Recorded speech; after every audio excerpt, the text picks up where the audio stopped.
Hello, brass players. It's Mr. Hart. Hope you guys are doing good. It's been a while since we've seen each other, but I wanted to give you guys a special video just to talk about a couple things, see how you guys are doing. Please feel free to jump out and ask questions when this video is over. I'm going to walk you through just some things that I feel like we need to make sure we're thinking about every day when we practice. The first thing is you want to make sure that you are consistently practicing in the same place every day that you can, just to kind of get yourself in that mindset. I always practice in my office, which is where I'm at right now. It's just a place where I like to come. It's got decent acoustics in the house, and good lighting. So set aside that time and that place every day to practice. The next thing is you want to make sure that you are set up for success, and you're set up for success by doing a proper warm-up every single day. Okay. So we're going to kind of walk through a little bit of some warm-up process. We've talked about doing this before at the beginning of this internet stuff that we started doing. But I kind of just want to check in with you guys and see how you're doing. So remember, the first thing is you always have to sit up with good posture, okay? You want to make sure that you're sitting on the edge of your seat. I'm actually on a bed right now, but it works. I'm on the edge of it. I've got my feet flat on the floor. I'm sitting up nice and tall. My shoulders are relaxed. My torso is stretched. My spine is stretched. And my chin is up, okay? So that's really, really great posture when we're playing. So I'm gonna relax a little bit. And I wanna talk about stretching that spine because it's so important to elongate the upper body because it gives you maximum room to breathe. And we're gonna talk about in a minute how important breathing is, okay? And you should know this. But the most important thing about your posture is it needs to have zero tension because tension is the enemy, right? And we don't want any tension in our body because the tension creates bad sound, okay? And we want to have zero tension when we're breathing as well, okay? So you want to make sure that your body's nice and open, stretched out before you play, before you buzz, so that you can get as maximum amount of air through your instrument as possible, okay? So the first thing I like to do is just start with some simple breathing exercises. We know these instruments are quite large, right? And they take a lot of air. There's no secret to that. You have to fill up the instrument with air to make it have a good sound, okay? Especially all you tuba players over there, okay? So you want to start with some really good breathing exercises. And some simple things that we did in that first week will work. If you want to maximize your breathing, it's good to do your monitored breathing, starting with 4s and 4s, 3s and 3s, 2s and 2s, and even go into 1s and staying on 1s for a little bit, okay? And then working your way back up to 4, okay? Your ultimate goal is to get to where your 4 feels super relaxed and zero tension, okay? And you can go back and check out those videos that we worked on in those first weeks, okay? The next thing you want to do is make sure that you're using that air. A lot of times we do breathing exercises and we feel really great afterwards, we feel ready to go, and then we go take that first breath, and we have a tense breath, okay? We have zero capacity in our body because we're hunched over and we're breathing through our neck and our shoulders, and it's just nasty, right? So I like to think about breathing as 4 quadrants. I always tell my kids 4 quadrants, okay? So when you think about it, you wanna breathe from here first, then the swallow of your back, then up, and then out. Okay, so I think about my stomach being my first quadrant, which is where everything comes from. You can also think about filling up a glass of water. You can't fill it up from the top. You can only fill it up from the bottom, right? So you want to fill your air up from the bottom all the way to the top. So every time I take that breath, I think of the word home as I'm taking the breath. And you can see my shoulders and chest moving just a little bit, but that's natural. What I don't want to see is this. That's tense, okay? And it even kind of hurts my throat a little bit. So we always want to breathe from down low. The next most important thing is mouthpiece buzzing. So we're taking all that beautiful air and we want to get the lips and the muscles activated. And this is all stuff you guys already know. But we want to make sure we're starting kind of in the middle range. And remember, we want an airy buzz, right? If you have a buzz that sounds like this,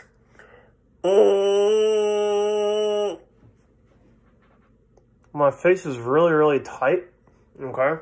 And I'm putting a lot of tension there. That's not a good sound, okay? And that's not going to create a good sound on the instrument. So when we do a buzz, we want this aperture to be open, kind of like we're holding a straw. We want to take a nice big breath, and you want a lot of air in the buzz.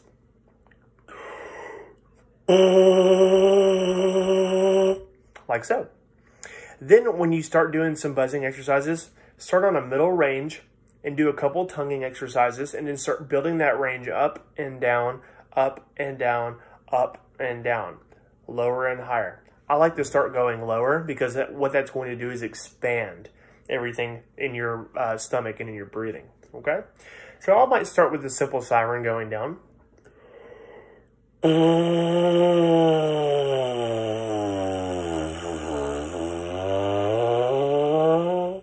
And I'll come back up. Then I might do one going up.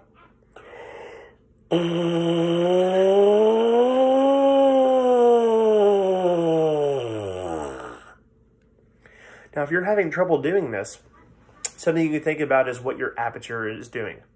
So on low brass instruments, when you play through the center of the mouthpiece, that gives you a middle tone, okay? And when you're trying to go higher, you're actually making your aperture smaller. So going from a big straw to a smaller straw, okay? But what happens inside the mouthpiece is when you make that aperture smaller, it actually goes down a little bit.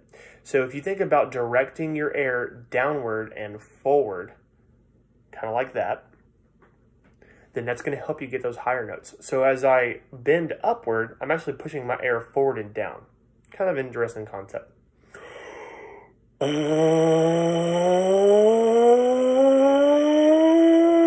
you can see that when I buzz here without the mouthpiece. You can kind of see my bottom lip coming in and my top lip pushing down. That's getting me those higher pitches, okay? So I might spend about 5 or 10 minutes just buzzing.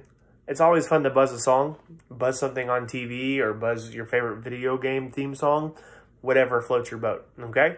But after you're done buzzing, it's time to get on the horn. So on the instrument, I'm going to start with some nice low notes. I might start with a concert B flat, maybe a concert F if you're feeling good. But I always like to start low and kind of work my way down. I want you to look at your fingering chart, and I want you to go down box by box and follow along with me. It's the same combination we use when we do lip slurs, which we'll get into a little later, okay? So we're going to start on a B flat, and I might just do, 4 counts on each tone and come back up.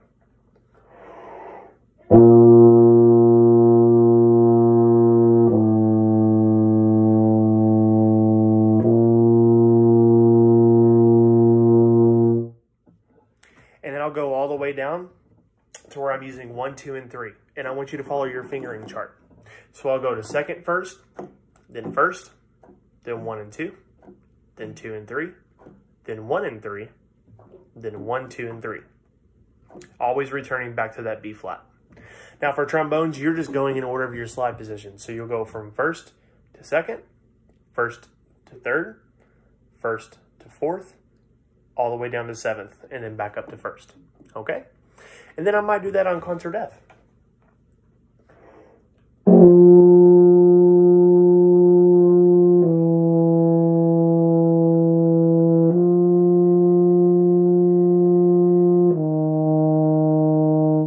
All the way down to 1, 2, and 3.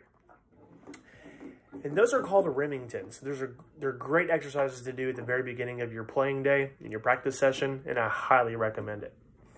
The next thing I'm going to do is probably my flow studies, and then we'll do lip slurs. So when you do your flow studies, there's a couple things you need to be thinking about. How do I sound? This is something as a euphonium, trombone, or tuba player that you're always needing to think about. How do I sound? Am I sounding like my sound is open? Or do I sound like my tone is pinched? Do I sound like I'm moving my notes evenly, or are they uneven? So this is a great time for you to actually record yourself. Recordings never lie, which is the hard truth sometimes. I record myself as much as I can, and I don't always like what I hear, but it makes me a better individual, and I know it's going to make you better if you do it too, okay? So try recording yourself and see what you're actually doing. Go back and listen to it and try to figure out, okay, how do I fix that mistake? It's a really great way to do it. So anyways, you go into your flow studies, And remember, as you're thinking about going higher into your flow studies, you're thinking about pointing that air downward, okay? And you got to take a nice big breath and play with the firm corners and firm embouchure and aperture to make sure you're starting on a good concert F. So I might play a couple concert Fs before I start.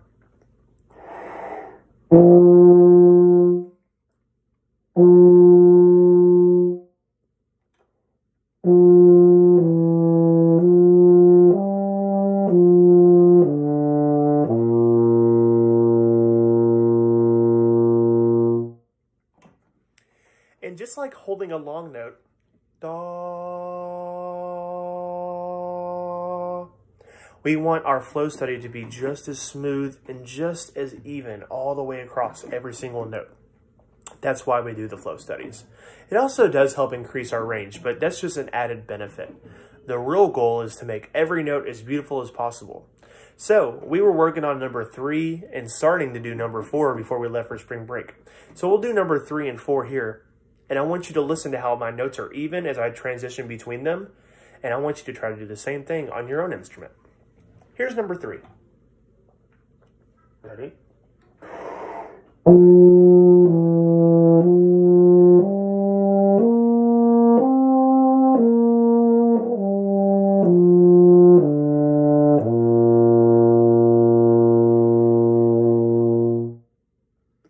And then number 4. Ready?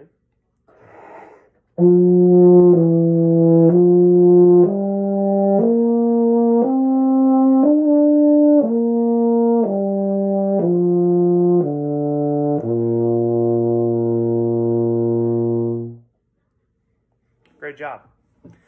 And then one more thing we're going to do is some basic lip slurs. So I always like to do my lip slurs starting in kind of a middle register. That way I can go down and then up if I want to, or I can go up and then down. You don't have to. A lot of times I'll kind of alternate my days so that, let's say Monday, Wednesday, Friday, I start my lip slurs kind of in the middle register. And maybe on Tuesday and Thursday, I start in the low register and do lip slurs going up. And then the next week I might start in the high register and go down. So kind of design your own schedule and figure out what works best for you. But ultimately you have to know what you need, okay? It's kind of like, oh, my ankle hurts. I need to do something about my ankle, right? If your ankle hurts, you wouldn't take a pill for your headache, right? So you want to make sure you're adapting to what your needs are. And everyone's needs are different, okay? And that's okay. So we're going to do some basic lip slurs together. How about we start on concert F and we'll slur up to high concert B flat. Remember, fast and firm. Point that air down as you jump up to the partial. We'll go F, B flat, half,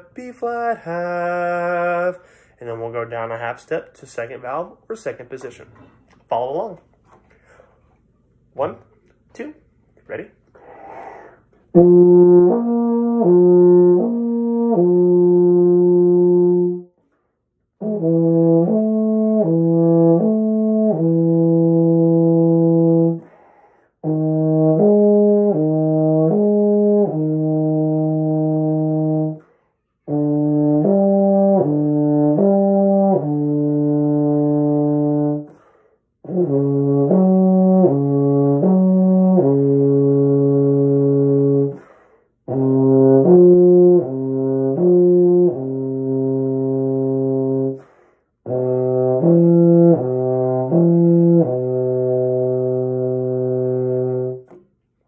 Great job.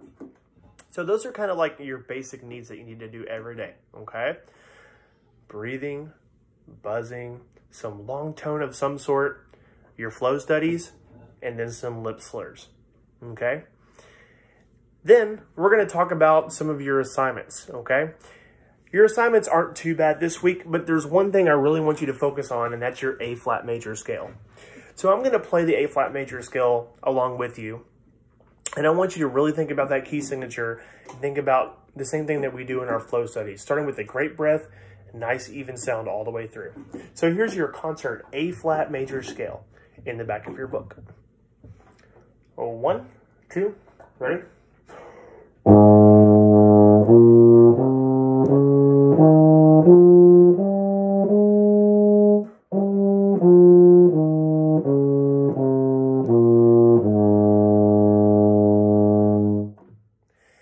there's an arpeggio after that. I also want you to take a look at that, but I'll let you do that one on your own, okay? I want you to be able to play that by the end of this week, because then we're going to add a new scale. If you want to go on and start looking ahead, you can look at the B-flat major scale, which goes from low B-flat to high B-flat. And there's an arpeggio with that one as well. All of this is in your book. And that's pretty much it. The only other thing I would like to tell you guys is how much I miss you. Oh, I miss having class with you guys so much every single day. It was good fun with low brass time. And I miss all my tuba pals. I miss all my trombone pals. I miss all my euphonium pals. But I hope you guys are doing great, and I hope you guys are playing every day. If you guys ever have a question about specific low brass things, or if you just want me to take a listen, make a recording. It doesn't even have to be a video, but make sure you say your name, okay? Like Mr. Hart, and then you play something. I can send you feedback instantly. You can message me on the band app. You can send it to me in an email. All you have to do is just send me a message, and I'll be happy to help you. I hope this has been somewhat helpful. Just want to check in with you guys and make sure you guys are doing okay, and kind of make sure you're running through your warm-up process every single day. If you need me, you know how to get in touch. Hope you guys take care. Bye-bye.